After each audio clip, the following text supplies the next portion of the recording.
Hi, and welcome to the John Gaunt podcast. It's D-Day. Did you watch it on the BBC? I thought the coverage was absolutely outstanding and extremely moving. This was the BBC at its absolute best. I've slagged them off in the past, but sometimes you got to say, when it comes to the big events, they do it brilliantly. Fantastic. King Charles was fantastic as well, but the thing that really moved me was the names of the boys, the fallen, and those silhouettes in the fields by the beach. The names, the ages, 21, 20, 19, a couple of 30-year-olds I saw, but these were mere kids whose life was just starting, and what they did was they liberated Europe. They were braver than I could even begin to imagine. Did they make a land fit for heroes? No. It's a land fit for zeros. What did we end up with after all this sacrifice? I'll tell you, some tart chucking milkshake over Nigel Farage. That snivelling little shit Rishi Sunak lying in a live TV debate to the whole nation about tax and Labour, and then you've got Smarmer as the opposition. Thank God we had a bit of F-Day earlier in the week. Farage is back, but will he lead us to the promised land? And then, of course, the ultimate insult, when our brave paratroopers jumped into France yesterday and today, what did they have to do? They had to show their papers. They didn't have to show their flipping papers in 1954 when they liberated France and mainland Europe from the Nazis, did they? If it wasn't for lads like that, the French would be marching down the Champs-Élysées with Sieg Heilin and goose-stepping. Honestly, they make me sick. And that little Macron was there, wasn't he, today? Huh? He must have authorised this customs check. I tell you what, if the French were so diligent about people leaving their bloody country in rafts, as they are today with our brave paratroopers, then maybe we could begin to solve the problem of the small boats, because the only way we are going to solve it is by all working together, as I've said. Today there's a massive rescue operation in the Channel as more migrants are coming over, including children and women, and they reckon these boats have got into trouble. There's also rumours or stories that the French have used tear gas on the boats. Well, at least they're getting tough, but they're getting tough on the wrong people. Listen, it must be easy to work out who the smugglers are. It must be easy to work out where the boats are coming from. You've got to stop this before they get on the boats, haven't you? But enough of that. But I just couldn't believe that Macron allowed that to happen. Show us your papers.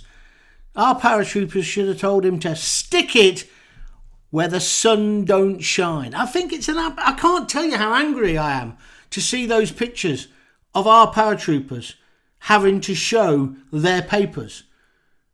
What is going on? Did Macron not see the silhouettes? I mean, that was moving, wasn't it? The 1,400 silhouettes in the fields of the fallen. I just think it's an absolute disgrace. But it's typical of the way Europe think about Britain.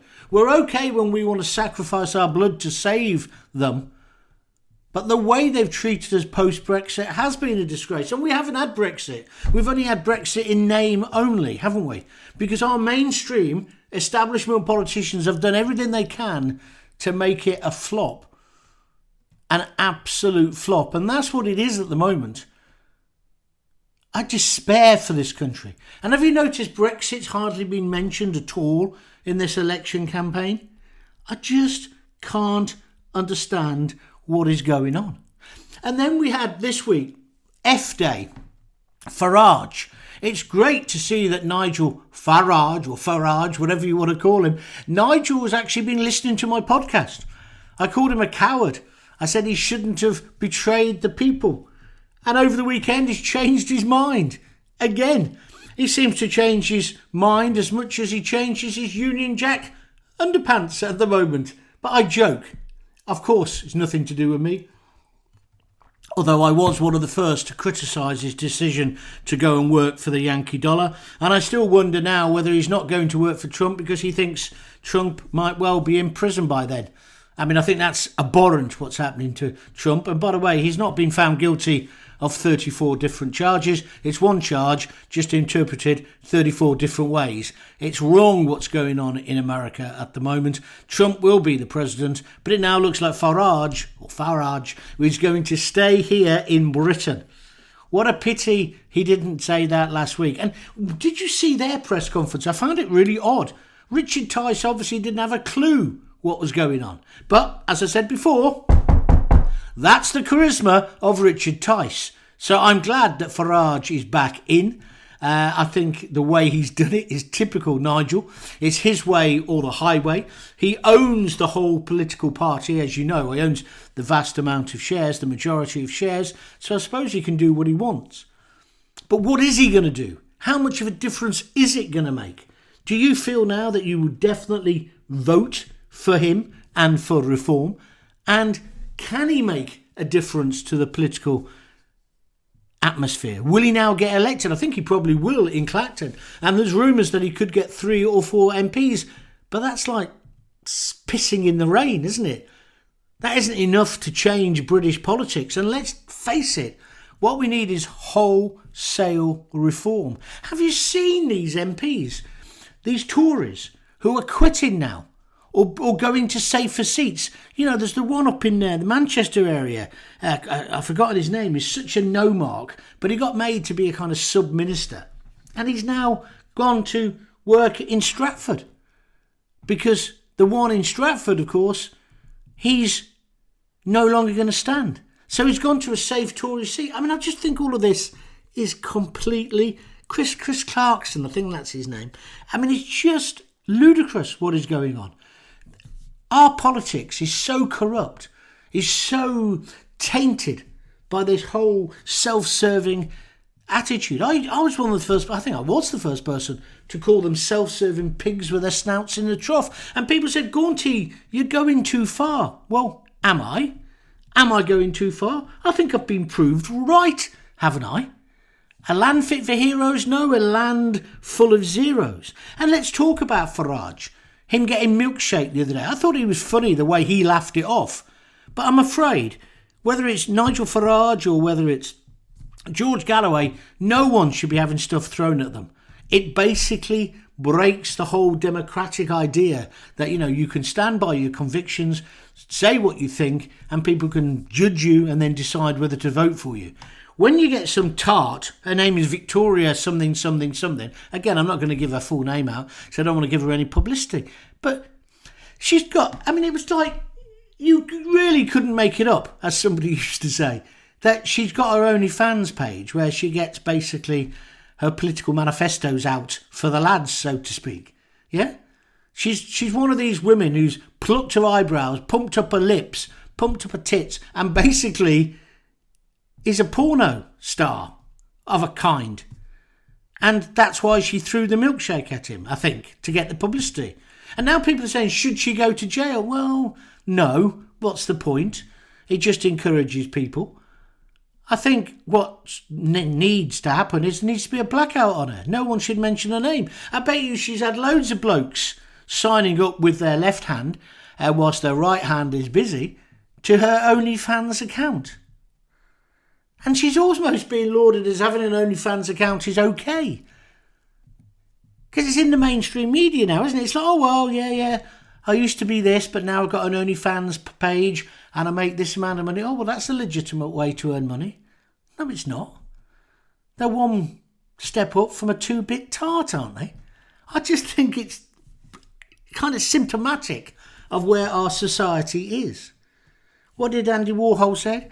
Everyone can have their 5 minutes of fame. Well, she's certainly got 5 minutes of infamy. But I don't know how you deal with her. I think you've just got to ignore her, if possible.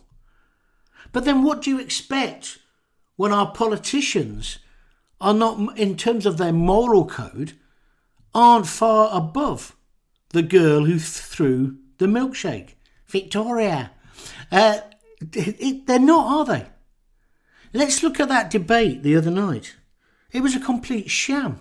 I mean, Smarmo was useless. And in terms of answering the points, I guess, if you want to be honest about it, little Rishi, about 2 inches taller than Macron, they deserve each other, don't they? But how can... what I'm trying to say here, and what I'm trying to get is that he answered the questions, so then the next day it was, who won the debate?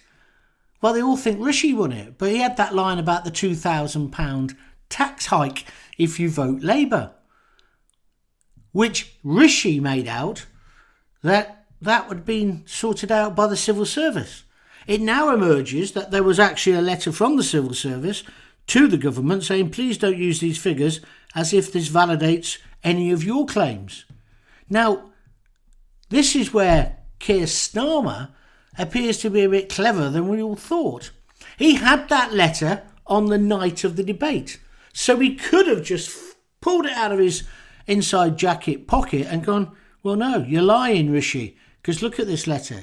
This is what they're saying.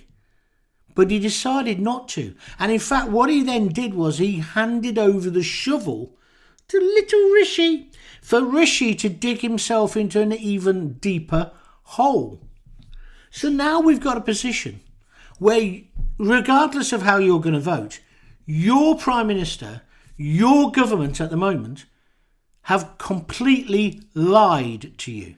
Not the lie about the tax, but the lie about the fact that these figures were substantiated effectively by an independent body. This is very, very, very serious. And we should be up in arms about this. And I'd be saying the same if it was Smarmer who'd done it and he was already the Prime Minister, if you follow what I'm saying. It's a con fest. We are being conned by these people. These self-serving pigs who have got their snouts in the trough. And do you think anything's going to change after the 4th of July? Whoever gets elected, well, we know it's going to be Starmer, but do you think anything's going to really change? I doubt it greatly. Oh, and people are saying, yeah, but now we've got Farage. He's our white knight coming in on his charger. Well, a lot of what Reform are saying, I basically agree with. But then when you look through their pledges, because they're a minority party and haven't had access to the books, how much of it is costed? How will they do these things? And they talk in such sound bites, don't they? They're as bad as Rishi, stop the boats. We're going to do this, we're going to do that, we'll take the money from that. I need to see more flesh on the bones from Reform. I welcome Nigel coming back because at least he's stopped this election being so boring. But I just don't think this election's going to bring forward a credible government. I think at the moment Starmer's going to win. But maybe now with Reform coming in, it's going to reduce his majority. But I doubt whether it'll be more than 10 seats that Reform get because of our electoral policy. And that's what's really got to happen, I guess. And I guess Farage was saying this in his press conference the other day, or was it a board meeting?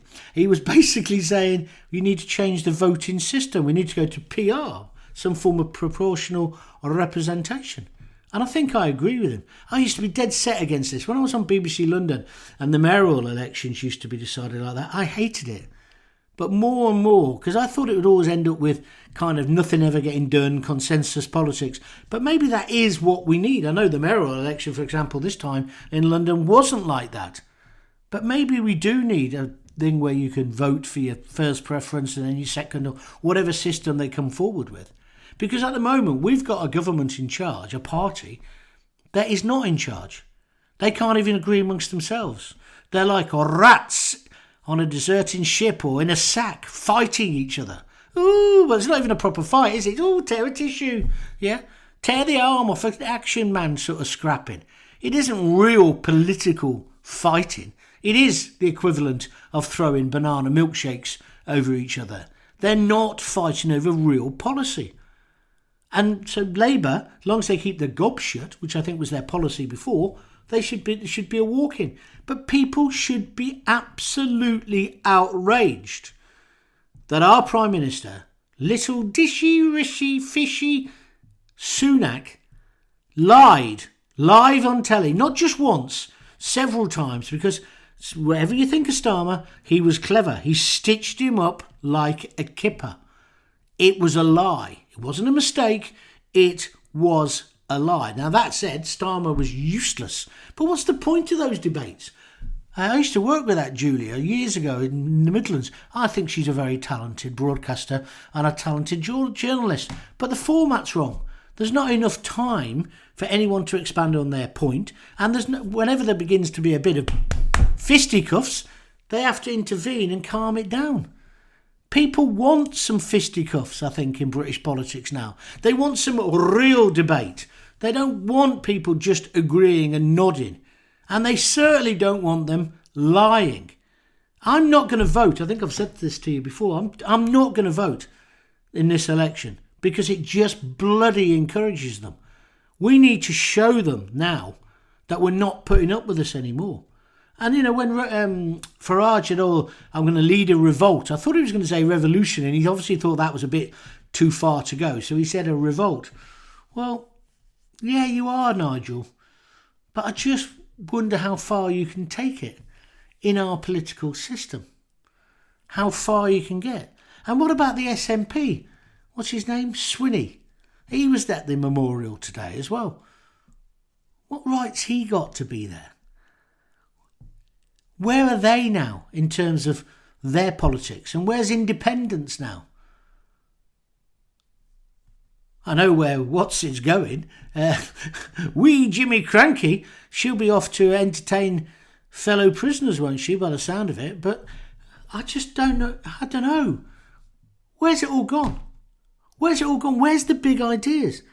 I mean, the only person who seems to have a big idea, and I hate the idea, is Georgie Galloway. At least George Galloway, you know where he stands, don't you? Do you know where any of the others really stand? Because I don't. I really don't. So we've had D-Day, where we're commemorating these brave souls who fought for our democracy and made sure our democracy carried on. But are we living in a democracy at the moment? And the media, I can't believe how biased the media has been during this election. Not just the old legacy, as they call it, establishment media, the newspapers. You always know which way they're going to go, which particular newspaper. I'm talking about the broadcast channels. Talking of which, how long before that girl, what's her name? The milkshake thrower, gets her own job on GB News? Or she becomes a panellist? You think I'm joking? They've got some publican on there, Adam, whatever his name is. He was mouthing off the other day about, these people, they're gaming the system. Where's that shit come from? Gaming the system. They come over here just to exploit our benefit system. He's talking about the people in the boats. Yeah, that's right, Adam. That's right, Adam. That might be all right on a Thursday night when you ain't got many customers in and you're trying to entertain them at the bar. But it's not a very intelligent approach, is it, to what's going on in the world today? But you're given a platform. You're given a platform. And it's a whole load of those people who come up through the COVID pandemic. And some of them obviously were making valid points, but they've now become like experts. I'm going to address this as well. As you know, I was in favour. And I'm going to get loads of stick, I can see it. But I was in favour of the lockdown. I was definitely in favour of the first two. And I was definitely in favour of the vaccination. And now, because it's coming out that I think David Davis, the Tory MP, has said, look, we must have an inquiry to find out if there is a real link between these excess deaths and the vaccination, or indeed COVID. I agree with him. Oh, yeah, but you can't. You were in favour of it. You wanted to hold us all down. Yeah, I wanted everyone to get vaccinated. I did, yeah. But if we now find out there was if through a proper inquiry, we find out, I don't want to brush anything under the carpet. I want to find out. I don't actually think, I think the link in the unexpected deaths will be people who weren't vaccinated, people who the COVID took, even people who were vaccinated. We were told right from the beginning that you could get vaccinated and still get ill, weren't we? Still die. And obviously there were mistakes at the beginning, massive mistakes. But I've not changed my position really. I think at a time of national, it seems right to talk about this today in D-Day, at national crisis, you've got to not do and look after yourself, you've got to do bodily autonomy. You've got to think about your fellow man and woman, which is what I said during the pandemic. And if the best advice at the time was to get vaccinated, that's what everybody should have done. They did say there would be casualties, and there have been, and my heart goes out to those people. But this idea of not doing it, which has now led to measles and other things coming back, which we'd really got rid of, TB, because people now are refusing all vaccinations. This is where these idiots on the fringe have taken us to. And this is where it becomes dangerous. And this is where, I think people have got to take responsibility on both sides of the argument. I mean, I was very, very much in favour of it, and I stand by what I said. As it happens, we had these lockdowns. That doesn't mean, therefore, I agree with everything that Boris did or the parties and the rest of it. I thought all of that was disgusting. You can have a view that is kind of multidimensional. It doesn't have to be, the vaccination was right, that's it. And also, as well, we've got to say, he was the only leader who would have pushed that through. Look at the state of this country since Boris has gone. That's all I'd say. Name me one other person who can be a leader like Boris. And a lot of what he did, I totally disagree with. The total hypocrisy of the man. But he was a leader, wasn't he? I mean, was Winston Churchill without flaws? I think not. So I'm just trying to say, I guess what I'm trying to say here is, because I've noticed since I've come back from my sick bed, we are more in our trenches than ever before. Oh, you think this, Gaunty, therefore you think that. No. Listen, I've got a big enough mouth. I don't need you to tell me what I think about anything. I'll tell you. And I don't need you to try and make me more outrageous than I am simply by being me. And talking of my gob, that's why I haven't done a podcast the last few days. I've got an abscess on my tooth. Well, on my gum there.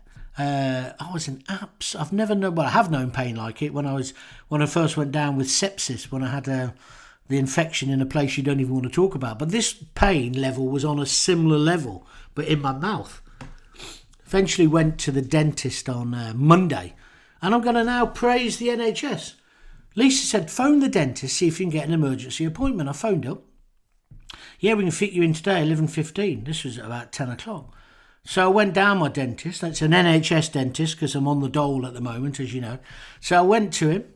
In fact, it's the dentist I used to go to when I was a kid. It's all changed. You know, when you were a kid, they used to have that dried drill. Do you remember the drill with had a metal wire around it? It made this horrible noise and then a burning smell as it drilled your teeth out and you were screaming in agony. Well, there's none of that anymore. It's painless going to the dentist, effectively. So I went, sat down. They put the big glasses on you, don't they? In case there's any spittle stuff. And he took one look in my mouth, which he could hardly open, because I did look like I'd done 10 rounds with a Gypsy King or Mike Tyson. And he said, I can't do anything with your mouth at the moment until we get that swelling down. He said, here, I'll have these antibiotics. They gave me 2 lots of antibiotics. He says, you can't drink for a week. I thought, well, I don't want to drink for a week. That's perfectly okay. And he said it'll take 2 or 3 days. And honestly, the pain that day was even worse. Then it subsided yesterday, began to subside completely yesterday. And today it almost feels like it's back to normal. So that's why I didn't do a podcast. But how great is our NHS? It's just fantastic. I know some people have come on to me since this thing about Twitter. I mentioned on Twitter that, I got looked at more or less immediately. It was an NHS dentist. I then got my prescription because I'm still classed technically as a type 2 diabetic. And now because I'm over 60, I've got the prescription for free. Well, not for free. I've paid in, haven't I? What a fantastic service. What a fantastic country we live in. They took me out of pain. And then, of course, I've suddenly got people on Twitter and Facebook saying, oh, I can't get a dentist. Well, okay. I know some people have got a problem, but that's not a reason to slag off the NHS completely. It's like the COVID idiots who go on about the NHS now and say, how come they had, the hospitals were never overwhelmed? How come they had time to do TikTok dances and all the rest of it? I felt at the time, and I feel like this even more so, If the nurses and the doctors want to have a bit of a laugh at the end of a shift and do a little routine, why not? If that helps them release the tension. Meanwhile, in 10 Downing Street, they were getting pissed up on cans of lager and Valpolicella, you know what I mean, Chianti. Let's keep things in perspective. These people did put their life on the line to look after us. And now there's this anti-NHS thing. I know the NHS needs reform. But what it doesn't need is slaughtering. What it doesn't need is let's get rid of it completely. I think I remember talking to you ages ago about a guy who was around when an Iron Bevan set up the NHS. And it's an old guy, lived in Luton. He rang in one day when I was on BBC Three Counters. And he said, you know what the problem is, Gaunt? There was never enough money for the NHS to be always free at the point of delivery. And that's the problem. And I think that's definitely the problem now, as we have an ageing population, people living longer anyway because of medical advances. And, of course, we've got an increasing population. I mean, that's the one thing I agree with Farage. We can't, more than one thing I agree with him, but I definitely agree with him. We can't keep on building a new house every 4 minutes or whatever it is. We have to solve these problems. But to slag off the actual frontline nurses and the doctors as if they're earning too much money, I just find it incredible. When I was poorly and I was in bed all day, every day in the hospital, I had nothing but great care and love. There was a little Asian lady, she used to come around every morning and made me a cup of tea. Well, she had a cup of teas on the trolley. And after the first day, she remembered I had no sugar, just had milk. And she said, hello, John, how are you? I think, in fact, she called me Jonathan because that was the name on my notes. And from her right through to the top consultants, which, by the way, were all women. I don't know why that is, but they were all women who looked after me. These people were just incredible. And when I was worried, because where I had the infection, it meant that one of my testicles became the size, literally the size of a coconut. The other one still looked like a half-deformed kiwi fruit. But it was unbelievable. I told my mates about it afterwards. I said, oh, yeah, I got this infection. And it became so big. And they said, oh, that must be great. I said, no, the problem is your willy gets much smaller. And they all laughed. But when I said to the consultant lady, how long will it take for that swelling to go down? She said, months. And she was right. It's back to normal now. Got a pair of kiwi fruits down there. But she was just so caring. And then the aftercare afterwards. And also the stern warning saying, why did you ignore your health? Why didn't you come? Why didn't you come when this started hurting? I was reminded of this in the dentist chair the other day because, again, I put off going to the dentist at least by 48 hours, maybe 72 hours. And I was even thinking of not going Monday morning. If it wasn't for my mate Phil and Rosemary, as well as Lisa before, nagging me, I probably would have thought, oh, it's getting a bit better because you get used to the pain, don't you? I probably wouldn't have gone. And then, as I say, on Monday night, I was climbing up the walls, and that was even with the antibiotics kicking in. That's something about being a man, isn't it? I think men we're thick. I don't think it's brave little soldiers. I think we're just basically thick, maybe scared of what might happen to us, rather than just confronting it. So I've changed my attitude now. The merest hint of anything wrong with me, I'll be down the quacks, or I should be at the clinic. Not that clinic, by the way, thank you very much indeed. But, I don't know, I just wish now, talking of kiwi fruits and coconuts, control yourselves, ladies, I just wish our politicians would grow a pair. They don't have to be coconuts, lads.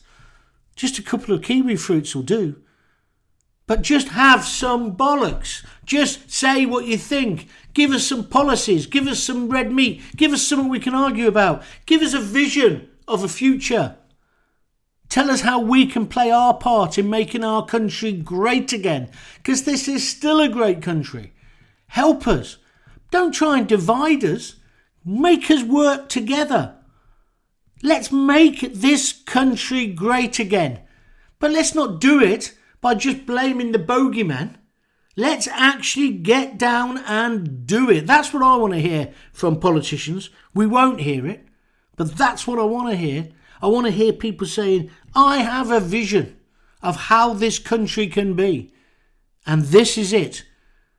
And that vision has got to be a bit more about wealth being redistributed. I know I sound a bit like a commie now, but we can't have a situation where talent's going to us. We can't have I've got a situation myself. I apply for jobs, they look at me and they go, no, because I'm too old. I don't really want to do a normal job. I've done 3 normal jobs this year. I wasn't that good at it. I'm going to tell you more about that in the next few podcasts.